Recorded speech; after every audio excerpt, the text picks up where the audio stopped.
Hayırlı erте, Tataristan Devlet Televizyonisining yangiliklar çıkarılışını başlayız. Studiyada Oniya G'ibadullina bizning bugungi çıkarılışta.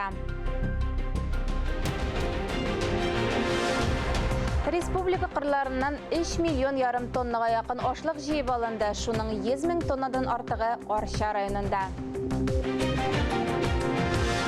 Yoqtiz qoldirgan shaxs Buyukdor rayonining ko'p yillar jetaklagan Abdurahim Murtazinga istalik taqtasi qo'yildi. Respublikada оборона zakazi 10 topqir ortgan, zavodlarga yangi ishchilar kerak. Qozon zavodlaridan bizning reportaj.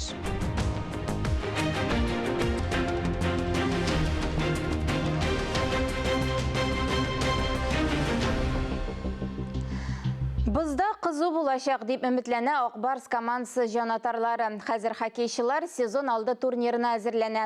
Start kelasi jum'a kuni bo'lashaq. Shundan so'ng komanda Kontinentara xokkey ligasining chempionatining yangi sezonini boshlaydi. Qozonliklar birinchi o'yinni 3-sentyabrda Moskvada Jirli Dinamo bilan o'tkazadi. O'yinchilarimiz bilan Tatariston prezidenti uchrashdi. Rustam Minnixonov Qozon klubi hujumchisi Dmitriy Voronkovga Pekindagi qishki Olimpiya o'yinlarida qatnashgan için Tatariston Respublikasi oldinдағы qozonışları için ordenini topshirdi. Oqbarsning yangi bosh treneri Oleg Znarov belgilab o'tgancha, hozir xokkeychilar aktiv shug'ullana, o'zlarini yaxshi his etadilar. Ustoz kelasi sezonda klub janotarlarining ishonishini oqlash uchun borisida ishlanashak deb va'da etdi. Şehir meriyasında yılğa portun yanartuning birinchi eskizlarini taqdim etdiler. Onların işlikli düşen bu vaqtında Ilsur Metşin ko'rsatdi. Portning maydoni 287 gektar. Hozir bu territoriyada iskirgan yetishtiruv, garaj kooperativlari ham toshlandiq obyektlar boytaq. Eligi zonani transformatsiyalау proyekti ustida Moskvaning aydab baruvchi arxitektorlari ishli. Planda 1,5 million kvadrat metr turoq ham shul qadar kommersiya binolarin, sotsial obyektlarni tuzuq qaralgan, tüzüklendiru yor boyuna da qo'g'ila, onun uzunluğu 9 kilometrdan ortiq bo'la. 99,9% территории Казани и его жителей, самое главное, отрезано от нашей красавицы Волги. Мы долго к этому вопросу шли. В целом территория по мастер-плану 25% будет занимать благоустройство, детские площадки, спортивные площадки, то есть не занято строительством. Это первая практика в таком большом масштабном строительстве. Мы изучали лучший мировой опыт. Tatariston предприятиелері яңа кадрларны оқытырға әзір. Республикада оборона заказы 10 тапқыр артқан, заводларға яңа ішчілер керек. Хизмет хақы 100 мing сумға қадар. Қойсы заводқа ненде білгішлер жетішме, бұл хақта келесі язмада. Bu цехта вертолетлар үшін детальлар ясыйлар. Ул заманча нык материалдан әзірлене. Махсус клей bir tasmaga 2 jipni birleştirə, 150 gradus жылылыкта кептірілі. Bir вакытта бірнеше цехта іш қойны. Береде винтлы машиналар үшін кішкіне детальлар ішлеп шығарыла. Теория все-таки... Теория bütünләй башка нәрсә. Практикада син күбрәк үзләштерәсең, һәр нәрсәне аңлыйсың, һөнәреңә чумасың. Диплом алганнан соң практика башлана. Алексей техникумнан соң килгән 21 яшендә участок мастер итеп куйганнар. Я контролирую процесс. Мин вертолет җыю процессын контрольдә тотам. Эш кызыклы, яхшы төриләр. Һәр көнне үземә бер төрле яңалык ачам. Казан авиация техник күллиятен кызыл дипломга тәмамлап, монда эшкә килдем. Һөнәрдәге югары үрләргә ирешү, яңа коллективка ияләшү юллары турында устазлар сөйли. У нас коллектив очень дружный. Безнең коллектив бик тату, бергәләшеп туган көндәр үткәрәбез. Буш вакытта балык тотарга йөрибез. Бердән булу безне якынайта.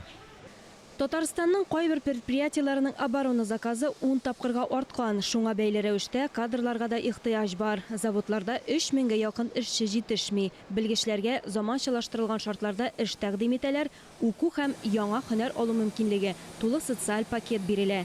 Даими медицина тикшерү уздырыла, санаторийларга һәм балалар лагерьларына ташламалы юлламалар, читтән килүчеләргә торак алу хокукы бар. На этих предприятиях сегодня мы проанализировали состав возрастной. Предприятиеларда біз яш составын анализладык. Біз кадрларның яшәруен күрәбез. Дары заводында уртача яш 2 ел элек кенә 44-50 яш иде. Хәзер уртача яш 35-38 тирәсендә. Белемле кадрлар килә, аларны алдан укыталар, остазларга беркетәләр. Үсеш өчен мөмкинлекләр зур. Мин пандемия вакытында шәкилдем. Дөньяда вазгыять кискен үзгәрде. Һәм мин заводка тагын да тотрыклы эшкә барырга булдым. Ә моңа кадәр электр җиһазлары җыю белән шөгыльләндем. Пришел, устроился оператором. Оператор булып эшкә урнаштым. Алга таба киләүче булып эшли башладым. Миңа бу эш ошый. Шактый тәҗрибә тупладым. 2010 елның январыннан бирле эшлим. Тиздән 13 ел тула. У меня родители здесь работали, потому что родственники. Минем әти-әнием, бабай, туганнарым да монда эшләде. Эшемне яратып башкарам, тиз үзләштердем. Хәзер барысына да күнектем инде. Тәҗрибәле хезмәткәрләр арсеналында югалтуларсыз сыйфатлы продукция әзерләүдә йөзләгән сер. Һөнәрнең нечкәлекләрен еллар буена шомарталар. Остазлар тәҗрибә уртаклашырга әзер. Әлеге заводларда буш эш урыннары күп. Һәр вакыт гаилә династияләре белән дан тоткан предприятиелар профессионаллар сафларын тулыландырырга әзер. Алия Галиуллина, Регина Сафиуллина, Ринат Сәхипгәрәев, Татарстан яңалыклары. Һәр төбәкнең үзенең күренекле шәхесләре була. Алар турында горурланып сөйлиләр, кылган гамәлләрен хөрмәтлиләр, яшь буынны да шулар үрнәгендә тәрбияләргә тырышалар. Сүзебез зур хезмәт юлы үтеп 23 ел Биектау районын җитәкләгән Габдрахим Мортазин турында. Шушы көннәрдә генә аның туган йортына истәлек тактасы куелды. Тулырак хезмәттәшебез Фәннур Хәсәнов видеоязмасында. Аны bir Абдрахим гына ихтибар түгел, bütün аның белән бергә эшләгән ветераннарга бу ихтибар. Биектау ягы үзенең күренекле шәхесләре белән данлыклы. Алар турында бу дөньяда алар яшәгәннәр икән юкка түгелдер дип, шигырь юлларын бераз үзгәртебрәк әйтәсе килә. Хикмәт шунда, ул яшәешне ниләр белән бизебездә, кемнәр белән аралашабыз, нинди эзләр калдырып үтәбез. 1965 елдан 25 ел дәверендә район белән җитәкләгән, аны оештырган, үстергән кеше райкомның беренче секретаре Габдрахим Мортазинович Мортазин турында сүз бара. Һәм менә аның, әгәр дә ул исән булса, былтыр декабрь аенда ул вафат булып китте 95 яшендә. Менә 95 яшь тулды аңа кичә. Җомга көнне без инде район җитәкчеләре, актив һәм инде бергә эшләгән хезмәттәшләре җыелышып аның туган авылына, ул безнең район кешесе Мүлмә авылына барып зират кылып кайттык. Анда инде район җитәкчелеге тарафыннан куелды Әминә ханым тормыш иптәш белән бергә бик матур таш. Инде бүген дәвам итәргә булдык. Аны искә алу кичәсе, җитәкче, укытучы Абдрахим Мортазин дигән бүген менә кичә шара үтәчәк. Дога булып ирешсен һәм бу бит инде бик кирәк районда тәрбия эшләре алып барганда да яшь буынга, балаларга эшләгән кешенең кадерен белергә кирәк. Истәлек тактасы ачылганнан соң искә алу кичәсе район мәдәният йортына күчте. Истәлекләр белән уртаклашу, шәхесебез белән шул чорда яшәгән һәм эшләгән кешеләрнең чыгышлары кичәне тагын да тулыландырды. Бу урында кыскача гына аңлатма биреп үтү урынлы булыр. Габдрахим Мортаза улы Мортазин 1927 елда Татарстанның Арча районы Мүлмә авылында дөньяга килә. 14 яшеннән колхозда эшли башлый. 1944-1950 елларда Совет армиясында хезмәт итә. Партияның Татарстан өлкә комитетында, аннары Биектау районында комсомол һәм партия эшләрен алып бара. Соңрак югары партия мәктәбен тәмамлагач, Биектау районын җитәкли. Без бу кешегә бурычлы. Biz her vakitte ılık işlerini zorlav, hürmetlov, aның terbiyesi. Şuna göre o niçe gidip terbiyelegen biz anında şulay Bakı dünya küçükse de anı şulay zorlav, hürmetlerine nasip bulsun. Кеше язмышын без үзгәртә алмыйбыз, аның турындагы хатирәләрне саклап, һәр даим яктырту, яшь буынга җиткерү безнең кулдан килә.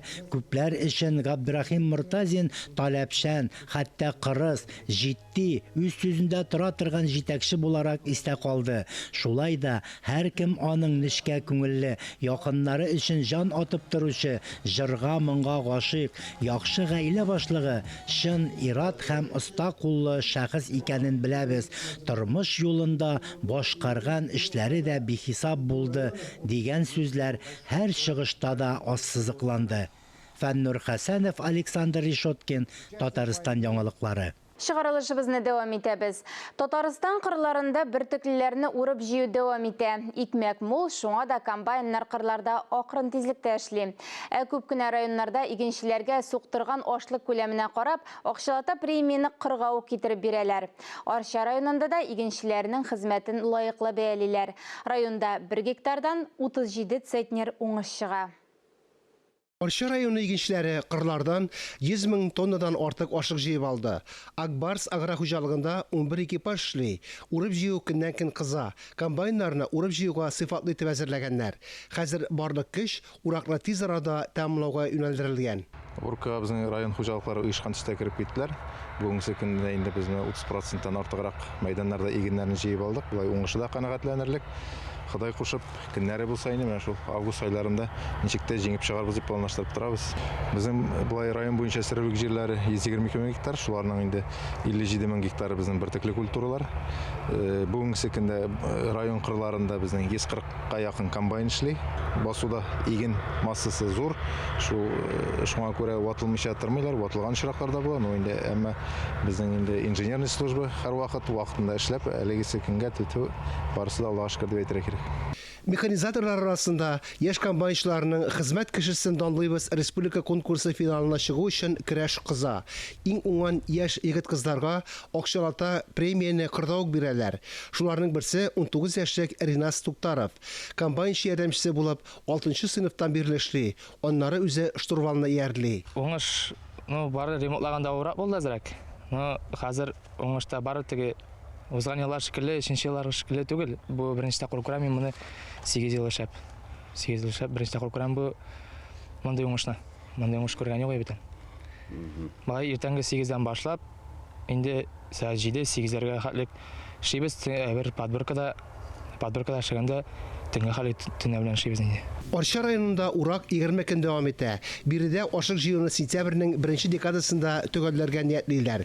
Тулайым алганда Татарстанда 3,5 миллион тоннага якын ашык җыеп алынган. Фанис Мөхәммәтов, Дмитрий Евторов, Александр Решоткин, Татарстан яңалыклары, Арча районы. Башка темаларга күчәбез. Шамаил ул каллиграфия һәм декоратив алымнар бергәлегеннән гыйбарәт үзенчәлекле мөселман сәнгате. Шамаил татар халкына гына хас менталитетны, милләтнең рухи байлыгын, дөньяви карашын чагылдыра. Хәзерге көндә шамаилләр язу традициясен дәвам итүнең яңа юлларын төрле рәсми һәм иҗтимагый оешмалар белән берлектә барлау мөһим. Идел буе Булгарында ислам динен кабул итүнең 1100 еллыгына багышланган шамаилләр күргәзмәсен безнең хәбәрчебез Фәннур Хәсәнов карап бирде.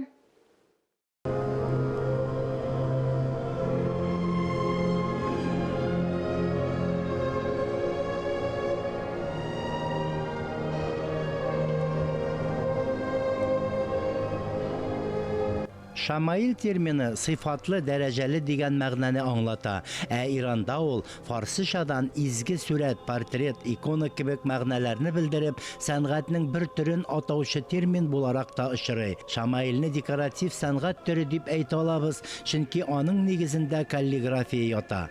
Тарихтан мәгълүм, 19 гасыр башы һәм 20 гасыр ахырында кулдан язылган, ясалган шамаилләрнең басма нөсхәсе күпләп нәшр ителә. Татарлар өчен өйләрендә ишек өстенә дуга сүзләре язылган шамаил элү яки аны башка бер урында тоту үзе бер гырыф гадәт. Шамаил татар йортын явыз кешеләрдән саклап, иминлек теләп торучы атрибутика. Изге Коръән аятлары, сүрәләр язылган шамаилләр элек-электән татар илләрен бизәп, нур биреп торган. Без күбебез аларны уку түгел, аларда ни язылганын да төгәл әйтеп бирә алмыйбыз, ләкин бер кайчанда шамаилләрне киштә артына да тыгып куймыйбыз. Ташларга да ярамый. Татарларда гомумән гарәп язуына генетик планда сакчыл караш яши, аны изге әйбергә саныйлар. Ул Алланың барлыгын һәм берлеген искә төшереп торучы рухи терәк. Коръән сүзләре язылганга күрә шамаилләрнең кадере зур. Тагын алар борынгы заманнардан бирле татар халкының рухи байлыгын күрсәтеп торучы сәнгать әсәрләре буларак та югары бәяләнә һәм халык арасында киң таралыш ала. Бүгенге заманда да әлеге төр сәнгать әсәрләрен тудыручыларның эшләренә сокланабыз. Алар бик күп, төрле стильдә, басма һәм пиалага, фольга белән ясау рәвешендәме, кәгазьдә ясалган шамаилләр, милли бизәкләр төшереп ясалган, тукымада чигелгән төрле формада, төрле каллиграфиядә.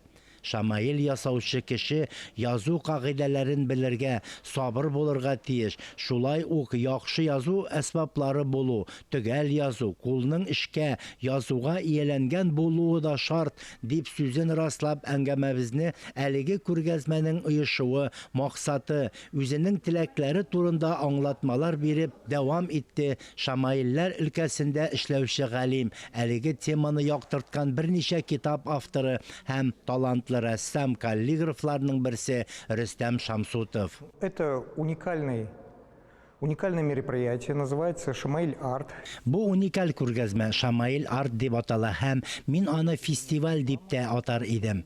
Әлеге күргәзмә үз эшенә иң зур байлыгыбызның асыл үрнәкләрен җыйды.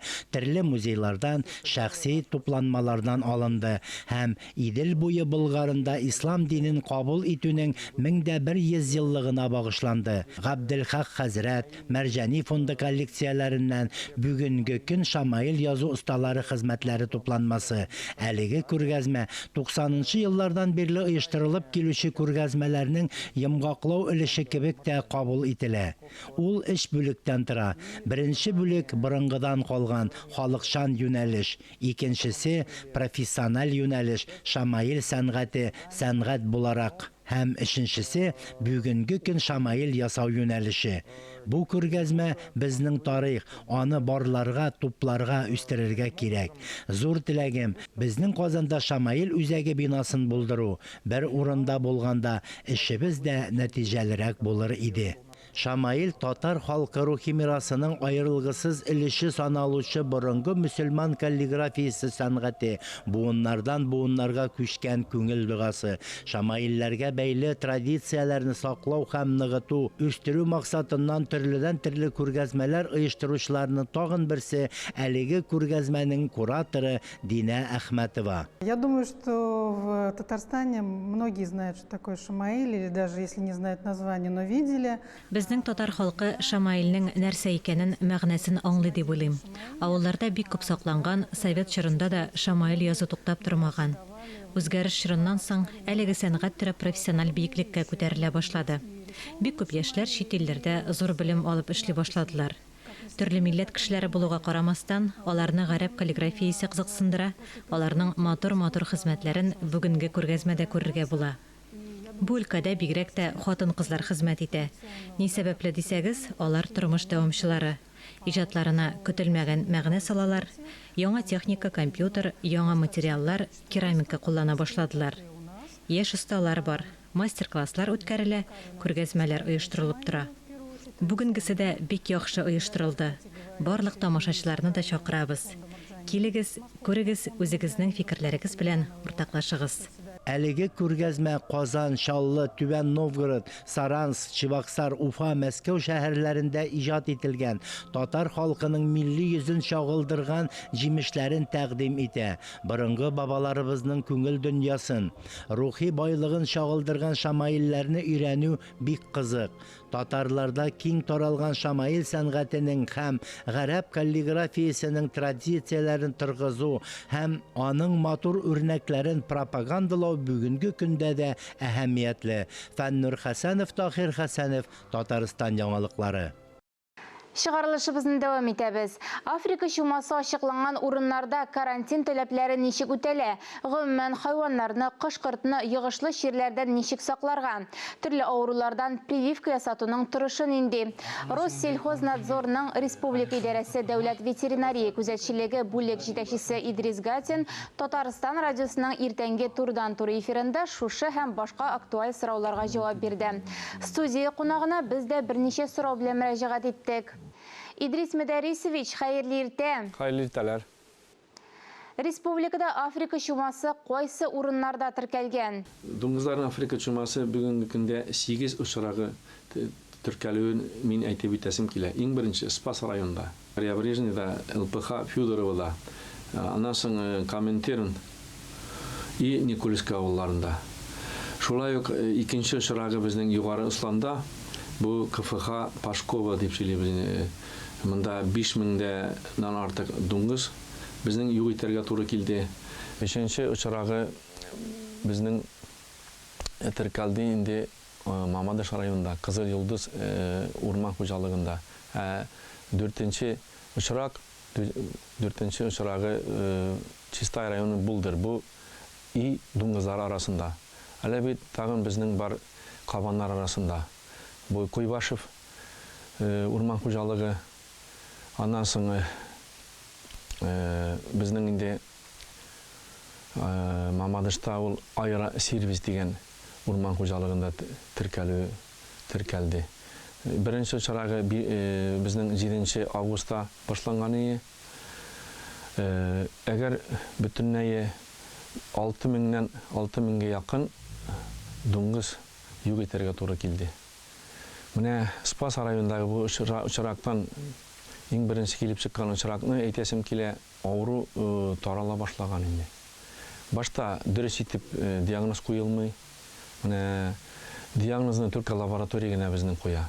Лаборатория Казандагы лаборатория түгел әле, без аны Владимирга да җибәрәбез. Вирус шушындай әйбер, кабан дуңгызларын гына гаепләп бүген әйтеп булмый. Чөнки төп фигура булып кеше тора. Кеше дуңгыз гына тотмаса, аның күршесендә булырга мөмкин. Шулай ук шул механизатор, комбайнермы или ул иген ташучы, машинада иген ташучы кеше һәр вакытта сак булсын, киемнәрен алыштыру, һәр вакытта дезинфекция ясау дип сөйлибез инде. Аннары шәхси хуҗалыкта тоткан кемнәр дуңгыз тота бүген һәр вакытта ябык тотсыннар. 8 очрагы да 4 район, 4-се дә 4 җирдә урнашкан. Әгәр инде барыбыз да берлектә, менә инде хөкүмәт районнарда безнең хөкүмәт башлыклары, аннан соң авыл җирлекләре җитәкчеләре, шулай ук шәхси хуҗалыклардагы кемнәр дуңгыз тота, һәр берсе дә уя булсыннар. Үлем җите башланса, яшермәскә. Иң беренче безгә мөрәҗәгать итәргә или дәүләт ветеринария берләшмәсе белгечләренә мөрәҗәгать итсеннәр иде. Малларда тагын нинди йогышлы авырулар таралу куркынычы бар? Тагын инде бу кортка килгән вакытта югары патогенлы грипп тиз дибез инде. Бу авыру бүген көндә әгәр Рәсәй буенча ул 40-тан артык инде. Африка чумасы, дуңгызлар чумасы 90-га якын очрагы күзәтелә. Кышларны бу авыр югары патогенлы грипп таралмасын өчен шулай аның таләпләре ачык ябык тотарга, документларсыз сатып алуны юл куймаска, азыкларны да шулай ук белгән җирдән генә мин бер әйтәсем килә инде, үзебезнең республикадан гына алсыннар. Тагын әйтәсем килә мин сыерлар арасында туберкулез авыруын. Туберкулез, хотя безнең благополучный дип сөйләйм инде мин, благополучный Татарстан, шуңа карамастан туберкулезны таратуга юл куймаска кирәк. Бусы да бездән үзебездән тора. Лейкоз дигән авыру. Лейкозны инде ничә еллар буе без сөйләйбез, соңгы 3-4 елда бу юнәлештә зур эшләр алып барыла. 232 хужалык безнең Татарстан буенча бу неблагополучный хужалыклар инде аларда да бүгенге көндә конкрет эшләр алып барыла. Базарларда безнең ветеринар санитар экспертиза лабораториялары бар инде. Анда инде ул кайдан килгән Меркурий аша ветеринар сапаран документларда аларның күрсәтелә, нинди тикшерүләр үткән, нинди ветеринарий вакцинациялар ясалган, обработка үткәргән. Шуңа күрә бу безнең җиткергән киңәшләрне үзләренең исләреннән чыгармасыннар иде. Саклык чараларыннан тыш малларны иминиятләштерүдә эшләр ничегрәк тора? Бик сирәк кеше бүген ыстрахова итә. Әмма ләкин бу кирәк. Чөнки менә 6000-гә якын дуңгызны гына әгәр алып карасак, бүген көндә 6000-гә якын дуңгыз юк ителде республикада. Аларның бәясе бит инде күп. Зур суммага барып җитә. Идрис Медарисович, әңгәмәгез өчен рәхмәт. Сез Россельхознадзорның Республика идарәсе дәүләт ветеринария күзәтчелеге бүлек җитәкчесе Идрис Гатин белән әңгәмә карадыгыз. Бүгенге әнә шундый яңалыклар иде. Берничә минуттан эфирыбызны хәерле көн Татарстан тапшыру дәвам итә. Без яңалыклар иҗат төркеме бүгенгә сау булашабыз. Үзегезне һәм якыннарыгызны саклагыз. Сау сәламәт булыгыз.